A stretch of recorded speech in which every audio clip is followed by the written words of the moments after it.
মজলুম যখন জালিম হয়ে যায় তখন আল্লাহর আরশ কেঁপে ওঠে। কিন্তু 2026 সালে হয়েছে ম্যানেজ ভোট। 2014 সালে হয়েছিল বিনা ভোট। 2018 সালে হয়েছিল রাতের ভোট। 2024 সালে আমরা দেখেছিলাম দামি ভোট। শেখ হাসিনার পতনের পর ভেবেছিলাম 2026 সালে হবে আসল ভোট, কিন্তু 2026 সালে হয়েছে ম্যানেজ ভোট।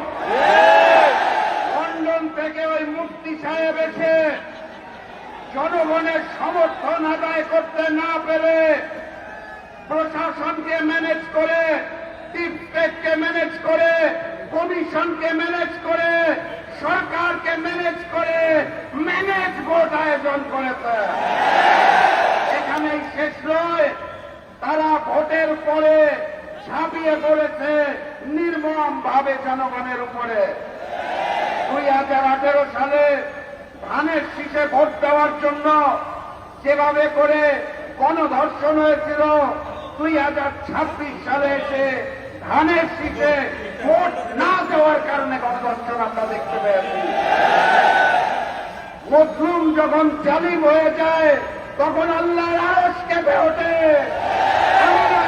মুক্তি আর নতুন তাদেরকে বলতে চাই, মজলুমরা হাসতে জানে না, মজলুমরা কাঁদতে জানে না, মজলুমরা থামতে জানে না।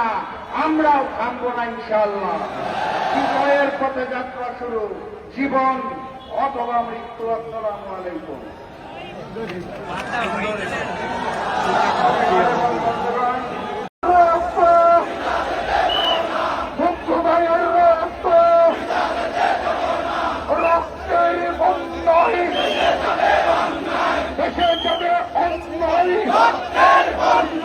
আমাদের